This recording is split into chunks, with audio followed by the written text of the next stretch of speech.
Amazing! Hey, close. Hi everyone, I'm dialing in today from South Australia on the lands of the Kaurna people. I'd like to pay my respects to all who came before us, and as a temporary custodian of this planet, I hope together we can make a positive difference for the future caretakers of our home.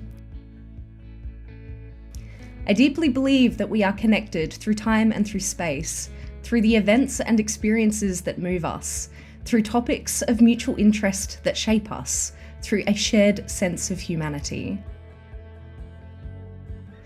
I'd like to start this out by acknowledging you as the evolution of stardust experiencing this wondrous universe in the form of a human being. As my cosmically related cousins, brothers and sisters, from lineages tracing far back into the distant past, I want to thank you for every effort you have made to make this world a kinder place. I'm Blaze, and it's an honour to share a few moments with you with this intention in mind. I don't have time to say everything on this topic that I wish I could, so in the interests of saving time, I'll talk quick and hope you reach out if you're inspired to do so. I started in this space as a volunteer for my local council. With time, I got involved in the volunteer strategy for South Australia, and then just after I was no longer considered youth anymore, I landed a job leading an innovative Youth into Volunteer pilot program at a local volunteer resource centre.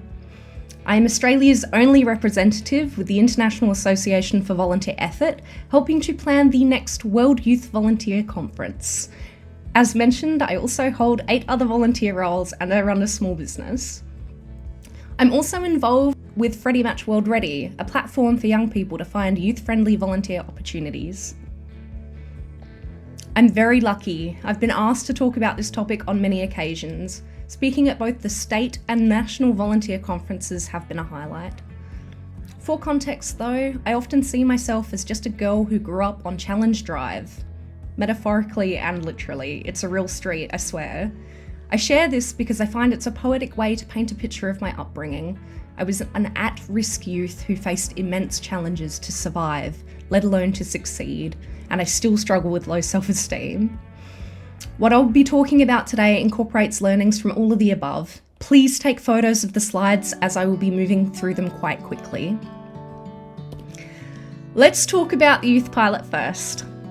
After researching and investigating over 450 volunteer-involving organisations and over 750 formal, informal, community-led and youth-led opportunities, I was able to create this, a one-page depiction of what youth-friendly volunteering ecosystems look like. This framework recognises volunteer-involving organisations as only 1/3 of the whole landscape, as the other 2/3 are the domains that belong to young people who give their time for the greater good of their own accord, in their own way, and the domain of the young people supporters, the teachers, the parents, caregivers and support workers. Without them, the majority of youth-friendly opportunities simply would not be possible. Let's take a closer look at the bottom of the ecosystem map. What if, instead of looking at youth-friendly volunteering in black and white, this idea that organisations are either youth-friendly or not youth-friendly, we reframed it to consider whether your organisation has a high or low capacity to engage younger volunteers, with a high or low need for support in doing so. I am seriously oversimplifying here, but in essence, if your organisation can support younger volunteers without any outside help, you'd be offering an A category opportunity. If you designed those opportunities with youth input, you'd score an A+. If you need to share equal responsibility with third parties to host and support younger volunteers, you'd be offering something in the B or C categories. And if you can only engage younger volunteers externally with no direct contact, entirely supported by third parties, you'd be offering an opportunity in the D category. Perpendicular to this capacity continuum between organisations and young people supporters, another dimension exists that considers age. Combine the two and we have an easy way to think about and talk about offering youth-friendly opportunities or grading the youth-friendliness of organisations. During the youth pilot, it was clear that organisations struggled most with engaging volunteers under the age of 18, so that is where I focused the majority of my work. The categories on the capacity continuum were derived by identifying the qualities and features of real-life examples of youth volunteering in South Australia. Those examples were used to identify the benchmarks or criteria for each category, which are not displayed because I just don't have time. But the research into real-life examples threw me a massive curveball. The greater majority of young people actually volunteering, particularly very young people, were doing so outside of what the volunteer sector acknowledges as volunteering. This led to the development of an additional category and the need to include the domain of young people participating in and/or leading activities that uphold the essence of volunteering into the wider ecosystem map. In this slide, you can see identified in purple. It's called the P category, P for participation. The other category displayed contained all of the actively non-youth involving voluntary opportunities that I sifted through during my research. Southern Volunteering has not yet published the Youth Volunteering Toolkit that contains these frameworks and everything else I could think of to help organisations like you engage younger volunteers in South Australia. Sadly, funding to continue the youth pilot ceased in June of 2023. Before the end of my contract, I took all of the research I had put together into one place for South Australian educators to find youth-friendly opportunities for their students. Whilst it was a massive accomplishment, I am still devastated I wasn't able to make it accessible for young people directly. I ran out of time.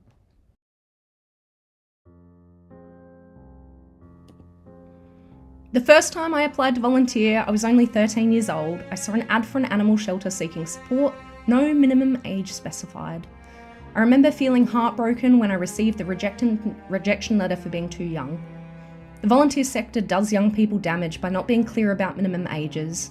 A decade later, my journey as a volunteer actually started, but by that time, I'd developed the belief that volunteering was just for retired people hanging out in op shops, religious people in soup kitchens, disabled people, and for those who'd gotten into legal trouble and needed to do community service.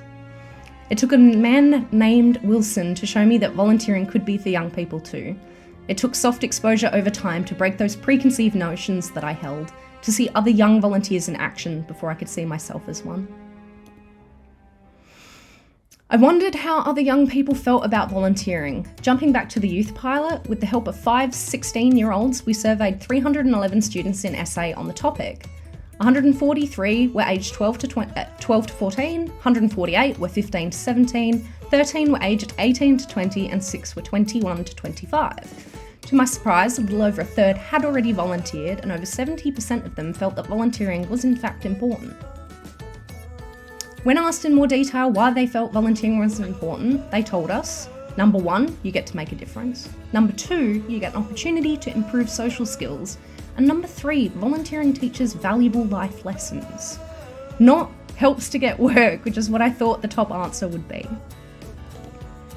Interested in figuring out how to attract young people to volunteer, we asked their thoughts. They said if you were going to market to them online, Instagram would likely be the best place to do so. We discovered that the least likely form of content to get a young person's attention online was in the form of a testimonial, a popular go-to for organisations. I cannot stress this enough. The research suggests there is a huge language and perception difference between young people and organisations. If you want to attract younger volunteers successfully, you need to investigate this in more detail. The Youth Pilot's Insight resource that the survey is included in has been published by Southern Volunteering. You can find it and a booklet featuring case studies of young people volunteering on their website's Youth tab. Stuff I've learnt from being involved with IARVE helping to plan the Global Youth Volunteer Conference. In short, worldwide, it is easier to inspire young people to volunteer if they have already been exposed to a positive experience of volunteering, or if it aligns with a journey that they are already on. Generally speaking, countries that have embedded volunteering or community service within their education systems tend to have young people who are more willing to volunteer outside of those contexts. We have aspects of this in Australia. It's not compulsory, but participation varies from school to school. It will take some research, but it's worth exploring aligning volunteering in your organisation with the Australian curriculum. You could also explore alignment with tertiary education pathways, in particular the Certificate 2 and 3 in active volunteering, or you could select a certificate that aligns with the sector or tasks your organisation engages in. In addition to adding value for university students, other useful areas to keep in mind include alignment with the Duke of Ed Award, or alignment with the needs of young job seekers regarding either work experience to help them along, or to assist them in meeting mutual obligations for those that are on welfare payments. Similar but different to the Seek Volunteer platform or the Go Volunteer website, FreddyMatch exists to help organisations and volunteers match up. After seeing that up to 20% of the traffic we receive on FreddyMatch is generated by young people, and a number of searchers outside of that age range seem to be trying to locate youth-friendly opportunities, we recognise that youth volunteering is important today. We are in the process of creating a youth-dedicated version of the platform called FreddyMatch World Ready.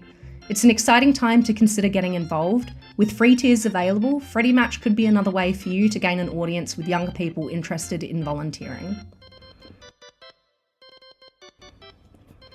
So my 3 tips for you today are to change the way that you think about youth friendliness, to empathise with your allies and try to make it as easy for them as possible, and to be a person who is willing to help others change their mental models of who volunteers are. 3 strategies that I wish to share with you. Where possible, align the volunteer activity with schooling, study pathways, and the needs of job seekers.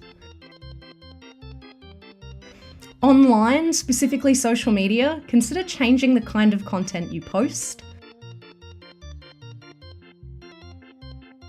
And lastly, chunk up volunteer commitments into smaller bits over shorter durations of time for young people. My local council has had me as a loyal volunteer for 5 years, which started out with a gentle invitation. If you enjoyed today, we would love to see you again next week.